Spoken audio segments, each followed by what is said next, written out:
Success Insight shares the stories of the people with passion and drive who make things happen in the world. Here's your host, Howard Fox. Hello, everybody, and welcome back to another episode of the Success Insight podcast. Our guest today is Meg Schmitz. Meg is a franchise guru and self-employment specialist. She is also a podcasting colleague, and we'll tell you how we met in a little bit. And she is the host of the Free Agent podcast. Meg's motto is, stop working for the boss, be the boss. Meg Schmitz, it's such a pleasure to have you on the Success Insight podcast. Howard, thank you for having me. I appreciate seeing you again and having this conversation. Thanks. To our listeners, when Meg says again, I was just on her podcast yesterday, and oh my God, the fun we had.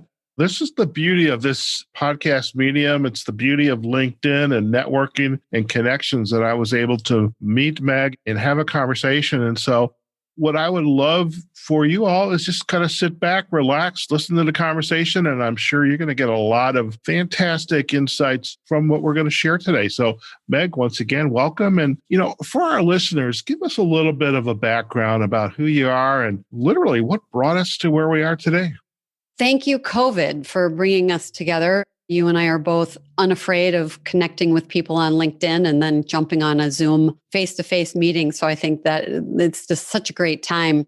COVID has done so many great things, I think, for our ability to continue to network and stay connected to people. Going back in time, I have been a franchise consultant with a company called FranChoice for 18 years. Self-employed, I'm an independent contractor. I am essentially a matchmaker between individuals or investors who are then looking for the right kind of franchise opportunity to invest their time and their money in building wealth, really building a side hustle or building a full-time engagement. Prior to that, I had been a franchisee with Great Clips, the hair care franchise, and I knew nothing about cutting hair. I knew about getting my hair cut, but I didn't know anything about owning a business. And it was really an exceptional experience for me to go from being an employee with a company where I was in sales into the role of the owner of a single location. And then ultimately I had 5 locations for 11 years and was made an offer I couldn't refuse. And that's when I left direct ownership of a business, at least at that point. I love offers that we can't refuse. They are wonderful. Tell us more about franchising. And when I think of franchising, I do think of the Great Clips kind of franchisees. I think of McDonald's, Taco Bell, those kinds of franchising. But in this age of COVID, I'm working with clients down in Texas right now who have lost their jobs. They're looking for their next job. Mm-hmm. Okay, what else have you thought about? And franchising comes immediately to mind. Talk a little bit more with us about the whole gamut of franchising. What are the opportunities out there?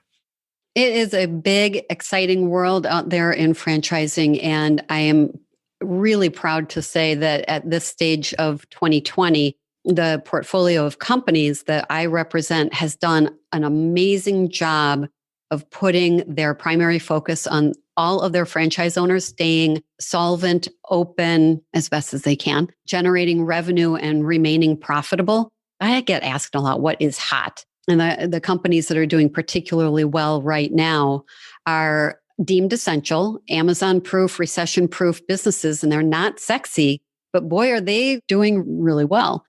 So I think a lot of people start with franchising and they think about McDonald's or fast food, hair care. The whole gamut really expands into, if you think about how people spend money on pets, parents, their children, enrichment, tutoring, keeping people busy. But a lot of us are also looking around our home or home office and undergoing projects, renovation projects and home improvement. You're finally tired of your basement being cluttered. More people are doing garage or estate sales. It's really dynamic out there in the world. Relative to pandemic, though, more of the people who are coming to me to own a business are very sensitive about PPE exposure, sanitation, decontamination, and being safe. I can easily rattle off some companies that are really appropriate for people who are concerned about not only their own safety, but also the health and safety of their employees and their clients, and then continuing to run a really profitable business. This morning, I facilitated a weekly Q&A for LinkedIn. And I do this through a nonprofit that I'm associated with back in Chicago, the Career Transition Center. And one of the individuals on the call, she has 2 PhDs, very proficient in her area of expertise. But because of COVID, the pandemic, because of quarantining in our homes, being safe, her livelihood literally just kind of stopped because she cannot be face-to-face. So thinking about like education for adults, for kids, how does someone like that have a conversation with you about what are my options? What can I do to maybe not do exactly what I was doing, but, I'm interested in the arts. I'm a creative person. What are those kinds of options in the world of franchising? So the way I approach conversations, there's your past life. You're in transition now. You have this beautiful opportunity to recreate yourself. We're all multidimensional people. And typically in a career, there are silos. You are hired to do a particular job. Your career has advanced. You've maybe gone up the ladder. Some people find that to be more restrictive, less tactile, less hands-on, and really losing touch with not only some of the tenets of that job and how it operates, the product that they put out, but also some of those talents that as individuals we like to explore. You have your photography, and I have other things that make me multidimensional. So when I'm talking to people who are in transition, I like to circle them back to who are you? The flight of the bumblebee, what are some of the places that you stopped and pollinated along the way where you'd like to go back and touch on that avocation, that hobby, that activity that gives you great pleasure? The balancing act there being to touch on those things that are not a passion, where owning it as a business would now squelch any sort of personal satisfaction you get out of it.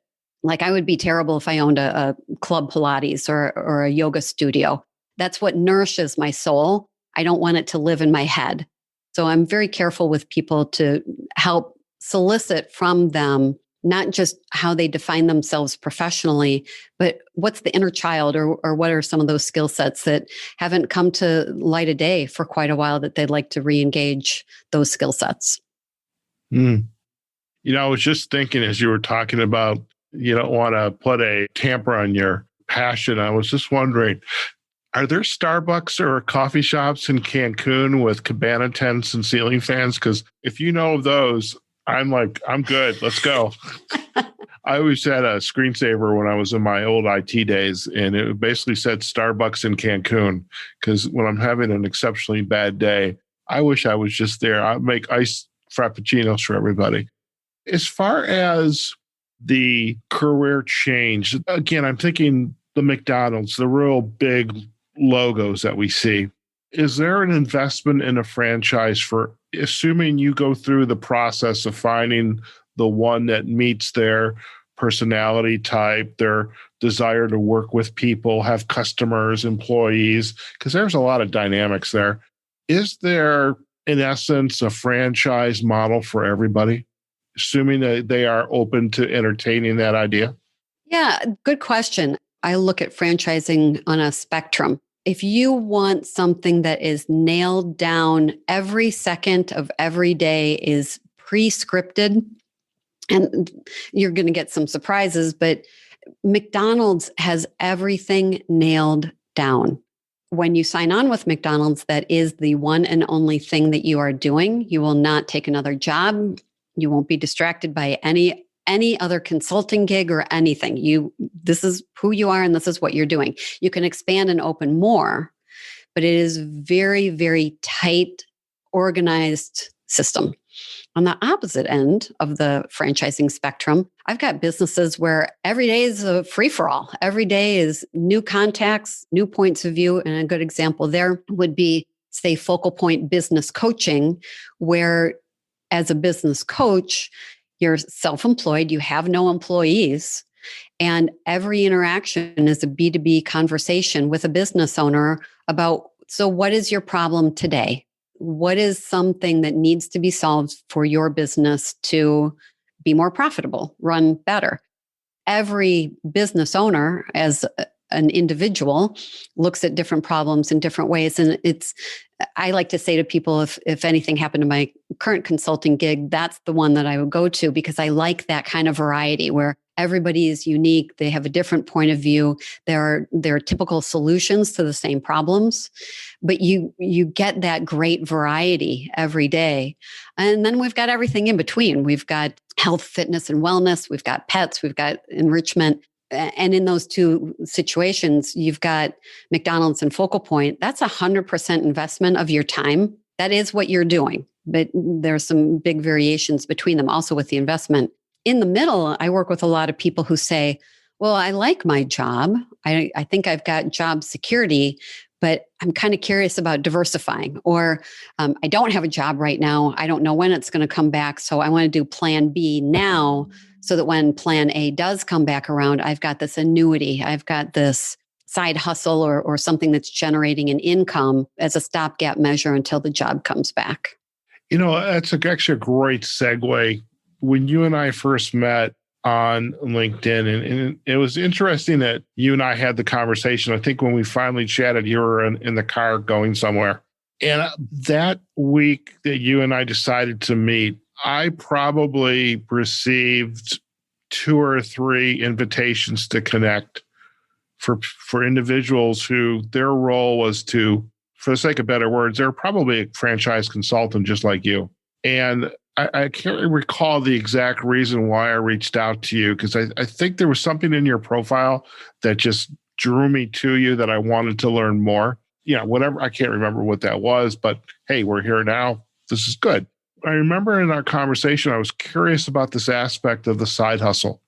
And, I within Success Insight, we just actually kicked off I think that was probably it. We kicked off a series called Side Hustle Saturday, because I kind of wanted to know who are the people that they have their Monday through Friday, for the sake of better words, job, but they also had this passion, this desire to grow another aspect of their business. So in our conversation, I remember you talking about the hair clips, that particular franchise. Hope I remember the name correctly. Great Clips, that's right. Great Clips. So let's talk a little bit more, if you wouldn't mind, about using the franchise model as that side hustle. And, you were essentially, to a certain extent, hands off. I mean, you owned the franchise, but you had people in there that rented the chair to be able to cut the hair. So how do you talk about this side hustle with a potential client? Because frankly, I think that's very interesting. And I think that's where people are going. I mean, COVID has been a great eye opener. There's so much uncertainty, so much churn. We have to take care of ourselves and be willing to be flexible. Let's talk a little bit more about the side hustle. What are some of the ways we can enter the franchise world as that side hustle? What's the impact to them? This is the perfect time to do it. I have never seen a better set of circumstances for people to get into a side hustle now. We're all working from home. Maybe not all of us. We've got a lot of people, thank you, essential workers who are out in hospitals and whatnot. But for those of us who have the ability to work from home, I don't have the boss looking over my shoulder right now. I'm not sitting in a cubicle. I'm sitting at home. I can root around on the internet and start looking for different opportunities. I would suggest don't do that. Just talk to me and I'll get you there faster. But the beautiful thing about timing right now is that more people have more time because they're not commuting and because they are productive in their jobs on their own time frame, more so than they were before. We used to have to go into the office at prescribed hours. There are more people who are getting flexibility now to work at the hours that are really productive hours for them. That's leaving this big open period of time, as well as an income generating opportunity then to diversify into something else. You can keep your job and start something else. I'm the poster child for this. So when I first started with Great Clips, I had a full-time job. My husband had a full-time job, and I had a 2-year-old son. I was asked repeatedly by my employees if I would please learn how to cut hair because we had more demand. We had more customers waiting than we had supply. I didn't have enough stylists to meet the number of people who were in my waiting room. I didn't want to get my license any more than I wanted to get a law degree. I was good at managing people and helping these hairstylists succeed in an environment where they knew I cared about them personally. But then I was also gone. I was at my full-time job. So I had the bat phone. I had the phone line connect to my manager. She was the one who was doing the scheduling, ordering the inventory. I would stop in probably 2-3 times a week so that she knew that I was there and paying attention to how the salon was being operated. At about unit number 3, is when I not only got divorced, but also when I quit my job because the 3 Great Clips were throwing off enough that then, and I had enough employees, I had enough going on. It was really a full-time job then for me to manage the managers, and the overview, the execution of the business was in their hands, but I needed to make sure that operationally they were following all the guidelines. So it went from being a side hustle with one to being an exit strategy for me to leave the job market and be fully self-employed. I think there's a whole spectrum there of different ways that people might be listening to this and thinking, how would this work for me and at what cost? And the cost to get into franchising is quite variable. I work with people to figure out not only what kind of financial capability or credit score do they have, but what ultimate goal do they have long-term financially, so that we can find the right kind of financial opportunity that will suit their goals, as well as I said before, let them use the skill sets they would like to resurrect or execute on. I have a friend, she has a music studio in Chicago, one down in Champaign, and she lives out in the Bay Area in California. And I remember having this conversation with her about franchising. I mean, I know nothing about franchising. This was pre-conversation with you. I know a franchise attorney who's a good friend of ours. Do you also help individuals who perhaps have a business, maybe they've got a couple stores, but realize this is repeatable and this could become a part of a franchise model? Absolutely. My husband and I do a lot of angel investments, early stage investments. We're looking at different pitches all the time and working with entrepreneurs who are actually entering into business as if someday they will be a franchise. So we've recognized a couple of our investments are franchises. They just haven't realized it yet. The 2 guys in particular I can think of in Chicago, they're both engineers. So of course they've engineered this business model to do exactly that, Howard, to be replicable. They've duplicated it. They've actually opened, I think, 7 or 8 locations, not only in the Chicago area, but they wanted to test how would it work if they were to open a satellite location. One is in the western suburbs of Chicago, but there's another one in Seattle. That one's truly hands-off. And they were successful in opening that one as well. So they've really gone through all the necessary stages to set up their business for future franchise investors.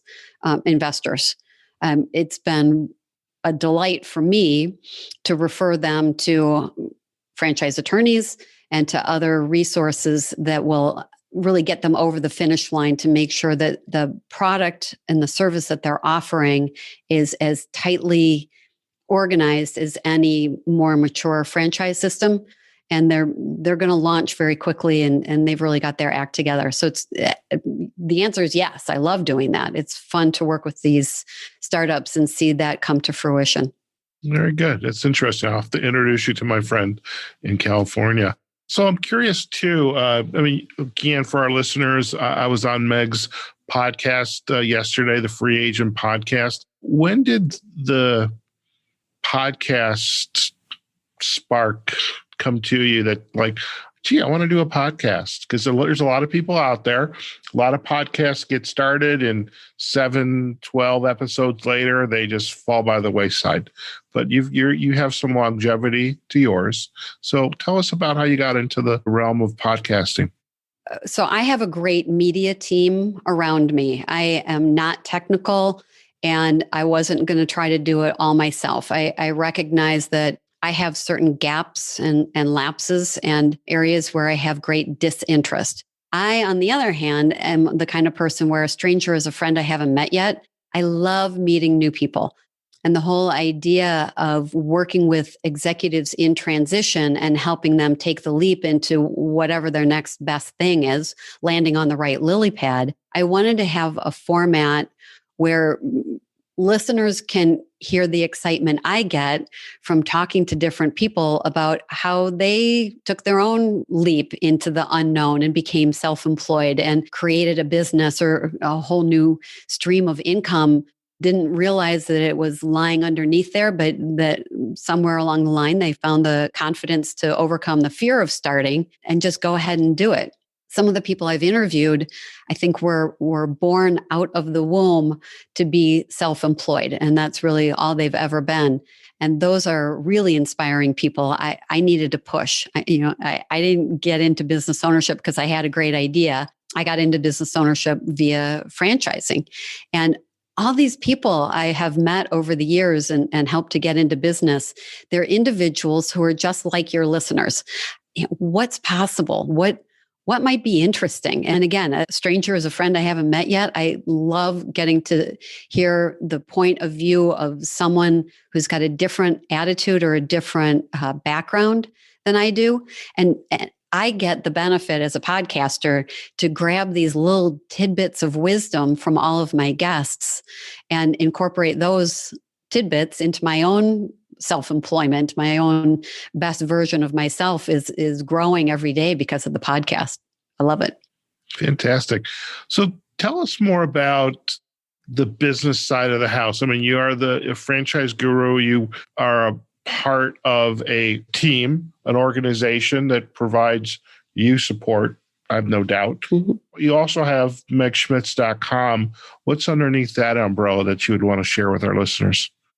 Over the years, I have been married and become a mother and divorced, and I've invested in businesses that have been epic failures.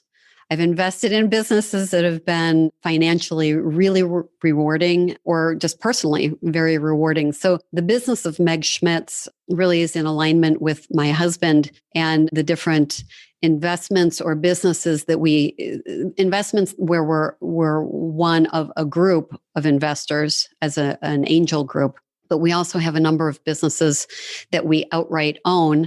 And speaking of being a multi-dimensional person, so I'm the franchise guru and I'm the franchise fashionista. I love getting dressed for work, and COVID hasn't stopped me. But once it comes to the end of this podcast, I'm leaving here to go fire up some chainsaws and a log splitter tomorrow. We've got a lot of work to do around our prairie property. We do wetland and prairie restoration work as one of our side hustles. We've got all these great different businesses that are not franchises, actually. They're businesses that we own and would like to franchise. Like my husband has an investment portfolio. He comes from the world of high finance, and you can take the man off the trading floor, but you can't take the trader out of the man. So we've got another business there that manages funds for people who are investing in this portfolio. It's a very dynamic, kind of eclectic grouping of businesses that you don't necessarily see how they all fit together.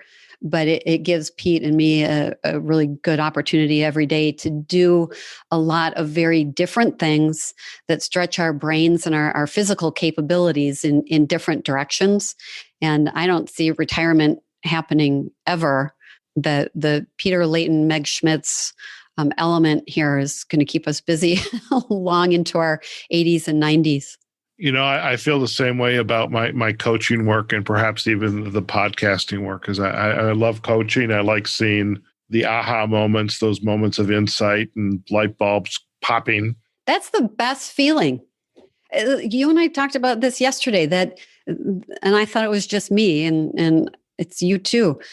We get such a charge out of helping people break down the walls, look at life through a different set of glasses, or shift the paradigm. What a great opportunity we have right now in COVID to redefine ourselves and to create income opportunities or reconnect with family, because you've been a road warrior forever. I think the next 6 months are going to be really fantastic for some of these new business opportunities, whether they're entrepreneurial or franchising. Give the world a challenge, and the entrepreneurs, the inventors are going to take this challenge and find new ways to do business. I think it's going to be very exciting. I wholeheartedly agree. And I mean, this is definitely, these are tough times. This pandemic is bad, the effects, loss of life, loved ones, health, etc. But there's also created this opportunity of, it's created new businesses. It's also created, perhaps reaffirmed that I need to take charge of my career, because you never know when you go down the next block, something is going to get in your way if you have that job. So, this is an opportunity to help you prepare. Before we head out, Meg, we call our podcast in Success Insight. And for us, insight is kind of like it's a play on words. Success is in sight, but it's also the word insight. And one of the features of our podcast is what we call Insight to Go. And you've shared a lot of insights today, but is there some other insight, whether maybe it's an article you read, a conversation, a book, that you would like to leave our audience with? Wow, that is quite a question. There are a number of books that I have relied on or resources. I like Forbes. I like Harvard Business Review. They put out great content on a daily basis. So I pick up a lot of articles there.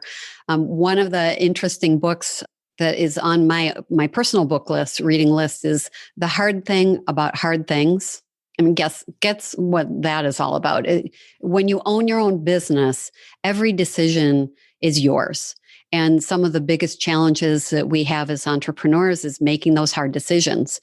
So that is a great resource for people who are in a position of great responsibility and how to make wise decisions that are impactful and beneficial for the whole group. Fantastic. Well, we will most definitely provide a link back to the hard thing for hard thing for hard things. The hard thing about hard things. The hard thing about hard things. We'll definitely provide the backlink in our show notes. Meg, if our listeners would like to learn more about you and your work, where are the best places for them to go? Well, I've been working really hard this year to put new content on my website, which is my name, Meg Schmitz. It's SCHMITZ.com. I love a good conversation. And if anyone wants to text me first and say, hey, I heard you on Howard's podcast, can we have a chat? My mobile number is 847-302-2601. Whether it's 15 minutes or 30 minutes, just like you and I had, our first conversation was just, we could have talked forever. A stranger is a friend I haven't met yet. So reach out that way. I'm also all over social media. LinkedIn is where I mostly hang out. Facebook will show you more of the side projects that I have going on. Okay. Fantastic. And I saw you also on Twitter as well. So we'll provide those backlinks to megschmitz.com as well as to your social sites. Thank you. Meg, it's been an absolute pleasure to have you on my show, Success Insight Podcast. I know I had thoroughly enjoyed my time spent with you yesterday on the Free Agent Podcast. And it's wonderful to have you as part of my life and my network, and looking forward to future conversations with you, and hopefully maybe even making a couple referrals to you. Because, as I have these conversations, I'm a connector. I can, I always am saying in the back of my mind, I need to introduce, whoever I'm talking to Meg, for example. And so I'm hoping that I have no doubt that those kinds of conversations will happen. So thank you again for joining me today. thank you. Have fun with your photography. I'm envious of the view that you have out there in Las Vegas when you're away from the lights. You really have quite an amazing sky to take advantage of there. Oh, thank you so much. When people ask me, so what's it like in Las Vegas? I say, well, I don't really know because I don't go onto the Strip. What I'm more interested in is when I get outside, and the Mojave National Preserve is my happy place. So I love it out there. Meg, once again, thank you. And to our listeners, do go out and learn about Meg Schmitz, certainly on this podcast, and visit her on her website, megschmitz.com, and we'll provide the backlinks to her social sites. And really, if you are in transition, contemplating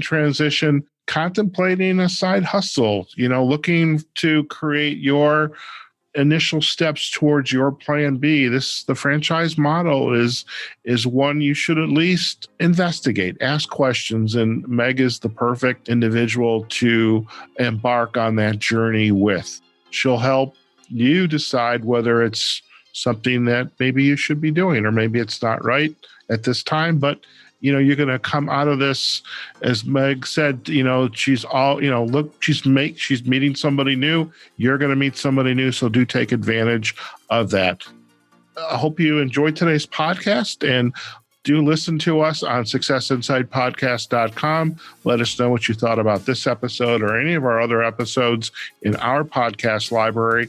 We are well over the 100 mark this year, and that was my goal, folks, to get over 100, and we've done that. Do visit us on LinkedIn and on Facebook. We have Success Insight podcast pages there, all as well as the major podcasting platforms, iHeartRadio, Spotify, Google Podcast, Apple Podcast, and Amazon Music. Just look for us on Success Insight Podcast as well as on YouTube. Okay, folks, wherever you are, whatever you're doing, go out there, have a phenomenal day. Take care of yourselves, take care of your family, wear your mask, practice social distancing, and we'll see you on the next episode of the Success Insight Podcast. Take care now. Success Insight is a production of Fox Coaching and First Story Strategies. Find us online, successinsightpodcast.com.